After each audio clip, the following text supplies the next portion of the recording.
In the late 18th century, strange and disturbing sounds erupt in the old Winthrop mansion. The house is filled with humming, creaking, and banging sounds, as if someone is trapped inside. The owner, Joshua Winthrop, descends the dim hallways, holding a lamp. He cautiously approaches the massive door, behind which he hears movement and banging. He tries to persuade the creature inside to calm down, but then a loud noise emanates from behind the door, and soon the man dies. After this, the door remains locked, and the house gradually falls into disrepair. More than 100 years pass.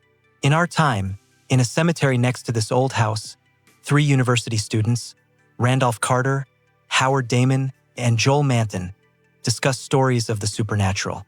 Randolph tells his friends an ancient legend about the Winthrop house. He says that the owner of the mansion lived with his daughter, Alidai, who, rumor has it, was not entirely human.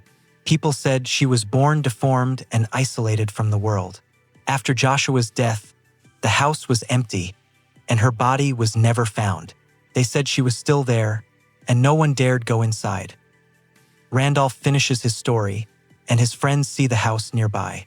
Joel, impressed by the story, decides to prove it's all just a lie and plans to spend the night there. Randolph and Howard try to dissuade him, but he still heads there alone. The other two return to the university. At night, Joel sneaks into the old house. He lights his way with a flashlight and explores the dusty rooms, covered in cobwebs and debris. The house appears abandoned, but there's a sense of life within. Joel climbs the stairs, examining the old furniture, portraits, and books.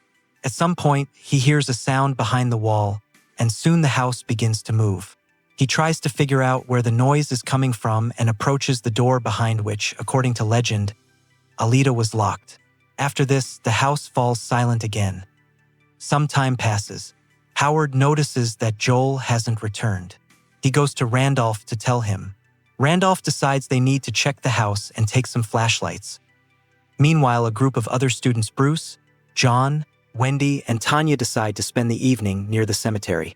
Bruce and John have just finished the varsity team season and are looking for fun. The girls agree to go with them. They reach the old Winthrop house, deciding to explore it from the inside. Bruce opens the door, and everyone goes inside. Inside, they find old furniture, scattered books, and remnants of antique utensils. At first, they perceive this as an adventure. The group sits in their rooms and discusses old legends, including Randolph's story about Winthrop's daughter. Gradually, the situation becomes unsettling. Footsteps and rustling sounds are heard in the house, though no one else is visible. Doors begin opening in the hallways, and shadows flit across the floor. Bruce and John decide to check the basement, while the girls remain upstairs. They notice the house is getting colder, and the lantern light is fading. Meanwhile, Howard and Randolph are already heading toward the house. Randolph explains that the mansion is connected to ancient occult practices, and that Joshua Winthrop likely performed rituals in an attempt to exorcise some evil from his daughter, but instead he sealed it inside. Randolph believes forces are at work in the house that can manipulate matter. The group of students inside the house gradually becomes separated. John and Bruce find themselves in different parts of the mansion, unable to find a way out. Soon, they encounter an unknown creature. After this, communication between the students is lost.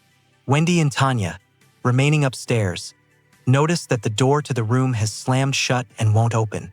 They hear footsteps and begin searching for a way out through the window, but it, too, is jammed. When Randolph and Howard arrive, they notice the door to the house won't open. Randolph uses ancient notes to deduce that it's magically sealed. Entering, they find traces of students' presence. Joel's belongings are scattered on the floor. Randolph realizes that whatever was behind the door in the basement has escaped. He remembers that the ancient book, the Necronomicon, contains a spell capable of returning the creature to its place of confinement. Randolph begins searching for the book, while Howard goes in search of the others. He finds Tanya and Wendy hiding in a corner. They tell him that something strange is happening in the house. Meanwhile, Randolph finds a library containing Joshua Winthrop's old papers. Among them, he indeed discovers a book of spells.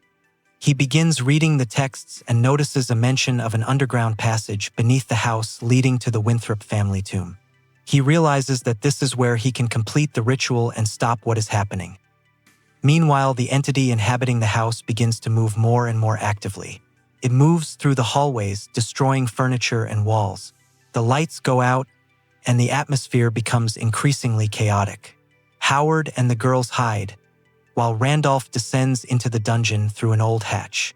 There he discovers catacombs, tombs, and ancient symbols. Among them, he sees the Winthrop family tomb. Randolph casts a spell from the Necronomicon.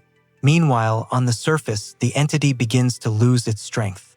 It tries to climb out, but the roots of an old tree near the house suddenly begin to move, seemingly pulling it down. There's a flash of light, then everything goes silent.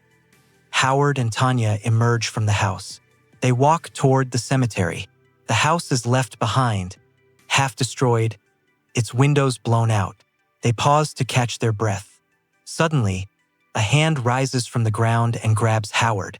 However, it turns out to be Randolph, emerging from the catacombs, covered in earth and dust. He announces that the ritual is complete and everything is over.